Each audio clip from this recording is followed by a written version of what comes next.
할렐루야. 오늘 보실 하나님의 말씀은 사도행전 18장 5절에서 11절 말씀입니다. 사도행전 18장 5절에서 11절 말씀을 제가 봉독하도록 하겠습니다. 실라와 디모데가 마게도냐로부터 내려오매 바울이 하나님의 말씀에 붙잡혀 유대인들에게 예수는 그리스도라 밝히 증언하니 그들이 대적하여 비방하거늘 바울이 옷을 털며 이르되 너희 피가 너희 머리로 돌아갈 것이요 나는 깨끗하니라. 이후에는 이방인에게로 가리라 하고 거기서 옮겨 하나님을 경외하는 디도 유스도라 하는 사람의 집에 들어가니 그 집은 해당 옆이라. 또 해당장 그리스도가 온 지방과 더불어 주를 믿으며 수많은 고린도 사람도 듣고 믿어 세례를 받더라. 밤에 주께서 환상 가운데 바울에게 말씀하시되 두려워하지 말며 침묵하지 말고 말하라. 내가 너와 함께 있음에 어떤 사람도 너를 대적하여 해롭게 할 자가 없을 것이니 이는 이 성 중에 내 백성이 많음이라 하시다. 1년 6개월을 머물며 그들 가운데서 하나님의 말씀을 가르치니라. 아멘. 존 워너메이커라는 사업가로서 이름을 떨쳤던 사람이 있습니다. 이 존 워너메이커는 60년을 맞은 기념 행사에서 한 기자에게 한 기자가 그에게 이런 질문을 던졌던 거죠. 회장님, 지금까지 살면서 이 투자한 것 중에 가장 성공적인 투자는 무엇이었습니까? 라고 묻게 된 거죠. 근데 이제 존 워너메이커는 답변을 마음속에 담고 있었다는 듯이 한치의 머뭇거림도 없이 이렇게 대답을 했던 것이죠. 내가 10살 때 최고의 이 투자를 한 적이 있지요. 그때 나는 $1 75센트를 주고 예쁜 이 가죽 성경책 한 권을 구입했어요. 이것이 내 인생에서 가장 위대한 투자였습니다. 왜냐하면 그 성경이 나를 만들었으니까요. 라고 말했죠. 기자가 다시 물었습니다. 그렇다면 성경만 구입한다면 성공할 수 있나요? 라고 물은 거죠. 그러니까 그가 그렇지 않습니다. 먼저 하나님을 믿고 또 그 말씀을 실천해야지요. 하나님을 신뢰하며 즐겁게 기쁘게 일하다 보면 성공은 어느새 자신의 옆에 다가와 있게 됩니다. 라고 말했답니다. 미국의 16대 대통령 링컨과 이 정열의 복음 전도자 무디와 또 그 당시에 동시에 살았던 존 워너메이커였다라는 거죠. 가난했던 어린 시절에 그는 오직 하나님을 의지하고 자랐고 하나님의 말씀인 이 성경을 읽으며 그의 꿈을 품고 성경의 가르침을 실천했던 사람이었다라는 거죠. 그는 실로 자신에게 주어진 삶을 최선을 다해 살면서 그 모든 영광과 찬미를 하나님께 돌렸던 위대한 거인이었습니다.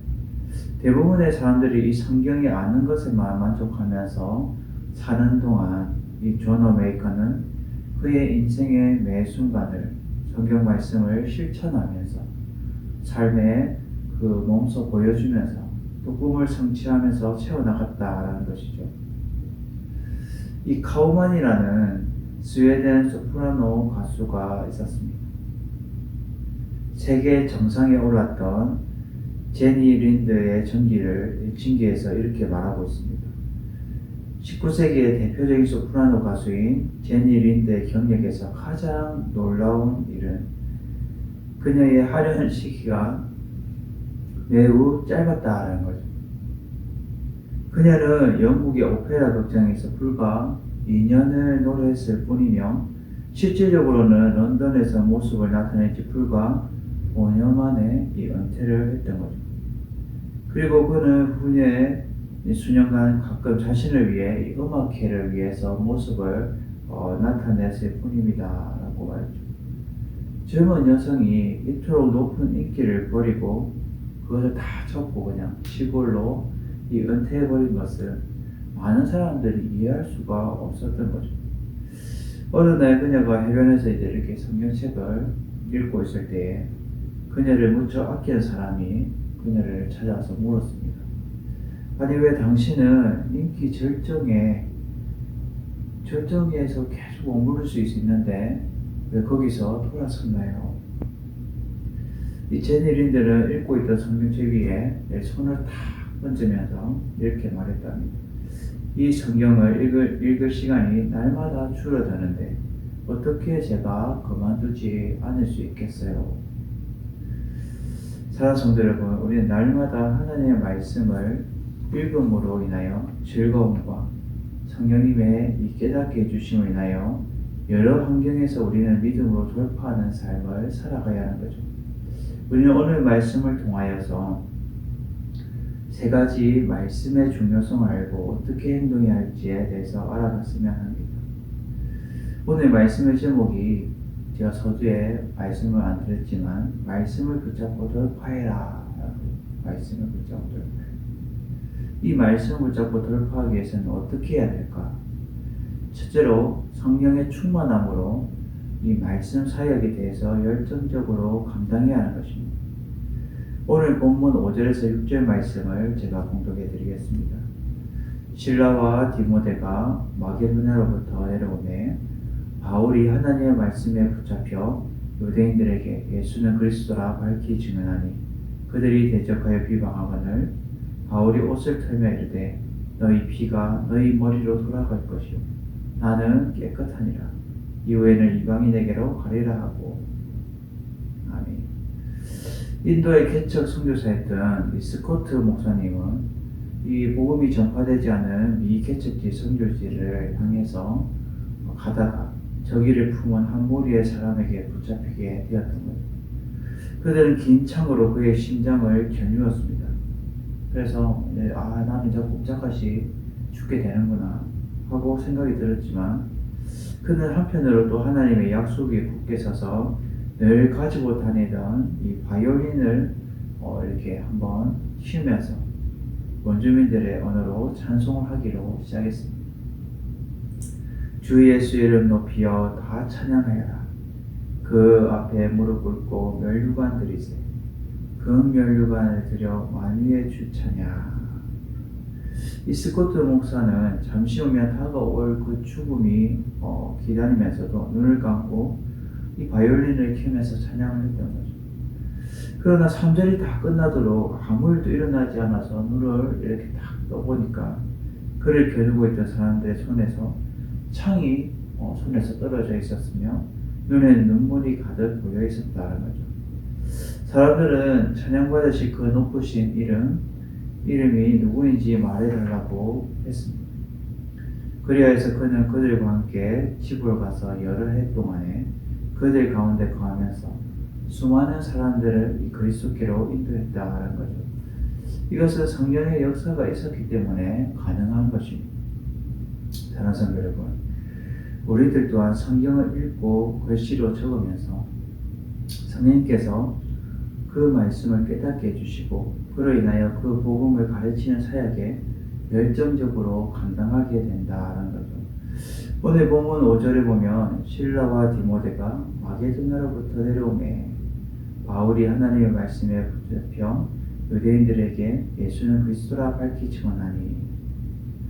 여기서 이 실라와 디모데가 마게도냐로부터 내려왔다라는 것은 이 디모데는 데살로니가에 도착해 있었고 실라는 빌립보에 도착하여서 이 교회의 신자들의 환난 가운데서도 좌절하지 않고 오히려 기쁨으로 신앙생활을 감당할 수 있도록 도왔다라는 거죠. 바울이 이러한 것에 신경 쓸 수 없지만 실라와 디모데가 각각 이 성도들의 그 일거이투족을 돌봤다는 거죠.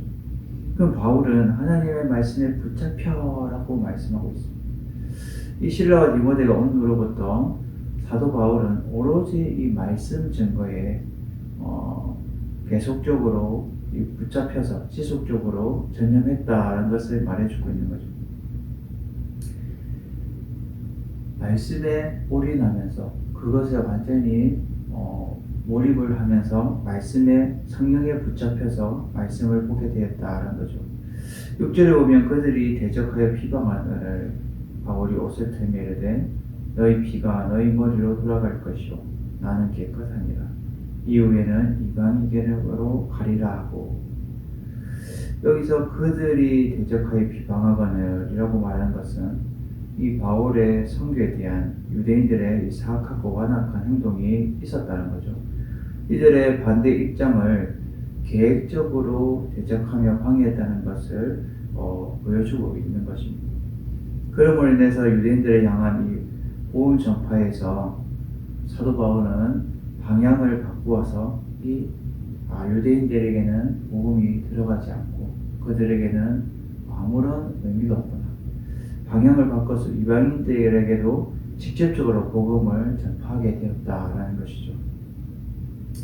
그래서 옷을 털매 이르되 너희 피가 너희 머리로 돌아갈 것이요 라고 사도 바울이 말하죠.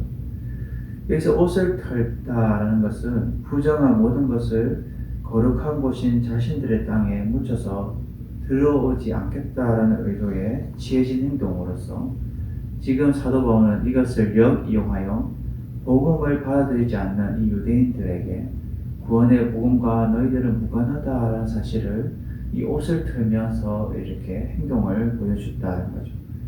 그리고 말하기를 너희 피가 너희 머리로 돌아갈 것이다 라고 말하는 것은 최선을 다해서 너희들에게 하나님의 이 생명의 말씀을 전파했으나 유대인들이 끝내 거부했으므로 그들의 영적 생명에 대한 책임은 그들의 스스로에게 있다.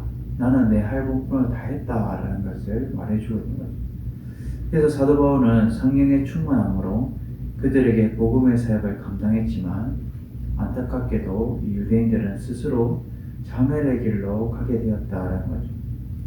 사랑하는 여러분, 우리들도 이 사도 바울처럼 그들이 복음을 끝내 거부하고 받아들이지 않는 우리 주변에 사람들이 있다 할지라도 우리가 본받을 점은 이 사도 바울에게 본받을 점은 성령의 충만함으로 우리가 주어진 일에 최선을 다해서 복음의 전파의 사역을 감당해야 한다는 것을 우리에게 알게 해주고 있다는 거죠.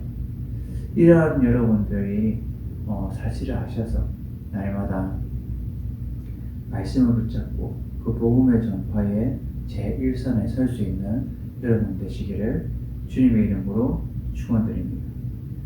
둘째로 주님은 때론 말씀 사역에 흔들림 없이 지속되기 위해서 격려와 위로를 주신다라는 거죠. 오늘 본문 8절에서 9절의 말씀을 제가 봉독해 드리겠습니다.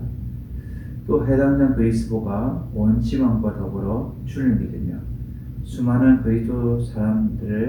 고린도 사람들을 듣고 믿어 세례를 받더라. 밤에 주께서 한산 가운데 바울에게 말씀하시되 두려워하지 말며 침묵하지도 말고 말하라. 어떤 장로님 한 분이 이 사업에 실패해서 많은 빚더미를 안게 되었던 것이죠. 그래서 아내와 자식들에게 면목이 없다라는 이런 마음과 괴로운 마음에 하루에 밤늦게까지 배회하다가 새벽 시간이 다 되어서 이제 뱅뱅 돌다가 집에 이제 들어오게 된 거죠. 근데 아내는 이제 집 안팎에 불을 하나씩 켜놓고 그 남편이 무슨 일이 있을 것 같은데도 그냥 미소를 지으며 남편을 맞이했습니다. 그리고는 기도 후에 이제 말을 건네죠. 온 세상 사람들이 당신을 보고 손가락질을 한다 해도 나는 당신의 진실을 믿습니다. 비록 우리가 부도가 나서 많은 빚을 졌지만 당신의 진실은 부도나지가 않았습니다. 나는 당신이 다시 일어날 것을 확신합니다. 그 옛날 욥이 다시 하나님의 복을 받아 일어난 것처럼 당신도 하나님의 은혜로 다시 일어날 것입니다. 그리고 나와 우리 애들도 변함없이 당신을 응원하고 사랑합니다. 그 어느 때보다도 지금의 당신을 가장 뜨겁게 사랑합니다. 라고 말했거죠. 이 장로님의 아내의 말에 결국 펑펑 목 놓아서 울고 말았다는 거죠. 그날 이후에 다시 이 장로님의 용기를 얻어서 마침내 그 사업을 다시 일으켜 세웠습니다. 때로는 질책과 원망 대신에 따뜻한 말과 사랑은 이 사람에게 한없는 위로와 하나님의 평강을 얻게 된다라는 거죠. 사랑하는 성도 여러분, 하나님은 어려움을 당하거나 힘들 때에 때로는 말씀으로 격려해 주시고 위로해 주신다는 거죠. 내가 너의 눈물을 알아. 너무 걱정하지 마. 이 말씀으로 너는 다시 일어서야 돼. 라고 말씀해 주신다는 사실을 여러분은 잊지 마시기를 바랍니다. 오늘 본문 8절을 보면 또 해당 장 그리스도가 온 지방과 더불어 주를 믿으며 수많은 고린도 사람들도 믿고 세례를 받더라. 여기서 이 해당장 그리스도가 예수 그리스도를 믿게 되었다는 것은 이 고린도의 이 유대인 사회에서 큰 파문이 일 정도의 사건이었던 것이죠. 고린도에서 이 사도 바울이 세례를 베푼 사람이 몇이 안 되는데 그 중에 한 명이 이 그리스도가 있었다는 거죠. 바울이 직접 그리스도에게 세례를 베푼 것은 그가 해당장으로서 이 유대 사회에서 그의 매우 비중 있는 인물이었다는 것이죠. 이러한 그리스도와 온 집안이 믿게 된 것은 이 고린도 선교의 새로운 이 활력소가 되는 이 계기가 되었던 것이죠. 수많은 고린도 사람들도 듣고 믿어 세례를 받더라라고 말씀하고 있는 것처럼 사도 바울은 이들에게 열심히 복음을 전했을 것이고 그들로부터 많은 이 열매와 결실을 거두었을 것입니다. 여기서 듣고 믿어 세례를 받더라라고 말하는 것은 반복적으로 행해지고 있는 것으로 말하는데 이 사도 바울의 말씀 사역에 흔들리지 않고 그 말씀 사역에 지속적으로 감당함으로 인해서 믿는 사람이 계속해서 생겨나게 되었다는 거죠. 9절을 보면 밤에 주께서 한산 가운데 바울에게 말씀하시되 두려워하지 말며 침묵하지도 말고 말하라 라고 말합니다. 이 주께서 한산 가운데라고 말하는 것은 사도 바울은 여러 차례 예수님을 만난 적이 있죠. 다메섹 도상에서도 예수님을 만났고 또 지금도 사도 바울이 주의 사역을 감당할 때 흔들림 없이 굳건하게 수행하라고 주님이 나타나셨다는 거죠. 그래서 두려워하지 말고 침묵하지 말고 말해라 라고 말하는 것은 앞에서 보았던 것처럼 이 유대인에 해당하는 그리스도와 같은 이 지도자급들이 기독교로 개종하는 것을 보고 바울의 이 보복하는 계획하는 자들과 또 큰 동료와 유대인들의 핍박이 더 거세질 수도 있어서 사도 바울은 고린도에 도착했을 때 두려워서 떨었다라고 자기는 고백합니다. 이러한 그의 심령이 위축되고 이렇게 뭔가 확신에 찬 하나님의 말씀을 전하지 못할 것 같아서 주님은 아시고 한상 가운데 나타나셔서 영적인 위로와 격려의 차원에서 나는 너와 항상 함께하니 두려워하지 말고 강하고 담대하게 주의 복음을 외쳐라 라고 말씀하고 계시는 것입니다. 사랑하는 성도 여러분, 하나님은 지금도 말씀하시는 거죠. 영광아, 주의 말씀 증거하는 사역에 힘들고 어렵니? 나는 너와 항상 함께하니까 너는 두려워하지 말고 오직 강하고 담대하게 주의 복음을 외쳐라 라고 말씀하신다는 거죠. 여러분 또한 이 자리에 있는 자리에서 주의 복음을 날마다 자기 있는 자리에서 외칠 때에 반대하는 자들이 있다면 막심할 필요가 없는 거죠. 주님이 여러분들을 위로해 주시고 다시금 힘을 얻게 해주신다는 거죠. 강하고 담대하게 주의 복음을 위해서 우리는 살아가야 된다라는 것을 말씀하고 있다는 거죠. 마지막 이 세 번째로 우리가 말씀을 붙잡고 돌파하기 위해서는 예수 그리스도를 믿는 믿음으로 말씀을 붙들고 전파하는 삶을 살아가야 합니다.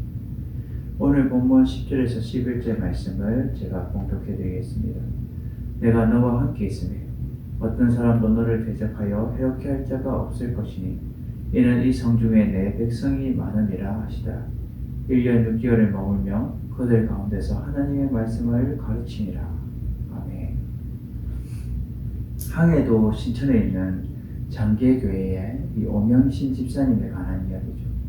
예수님을 믿고 교회에 다닌다는 이유로 이 남편에게 매를 수없이 맞았던 것, 그리고 여러 번 집에서도 쫓겨났고 그 성경책과 찬송가도 불태워졌으며 이 어려운 고난을 계속 겪었던 것이죠. 그러나 이 오 집사님은 그 남편의 영혼군을 위해서 계속 눈물로 기도를 했습니다. 어느 날 이제 술에 취해서 집에 들어온 그 남편은 부흥에 참석하러 간 이 아내를 찾으러 이제 교회에 아내를 이제 잡으러 간 겁니다. 어두컴컴한 예배당 안에 자기 아내라고 생각되는 여자의 머리채를 잡고 이렇게 막 끌고 나와서 두들겨 패버렸습니다. 어디서 교회 가지 말라고 했는데 왜 가냐고 두들겨 핀 거죠. 근데 그 여자가 비명을 지면서 쓰러진 뒤에 보니까 그 여자는 알고 보니 자기 아내가 아니고 그 면장의 부인이었던 것이죠. 겁에 질린 그는 살려달라고 그 면장 부인에게 애원을 했습니다. 이 면장 부인은 두 가지 일을 하면 감옥에 보내지 않겠다고 했는데, 첫 번째로 이 오집사를 때리지 말 것과 또 당신이 교회에 나와야 한다는 이 두 가지의 약속을 지킬 때 감옥을 보내지 않겠다라고 한 거죠. 그래서 그 다음 날부터 이 남편이 예수님을 믿고 교회를 나가게 되었고 결국은 이 집사가 되었다라는 거죠. 이 오집사의 기도의 응답이 이 면장 부인의 인마에 맞음으로 인해서 남편이 구원받게 되었다라는 거죠.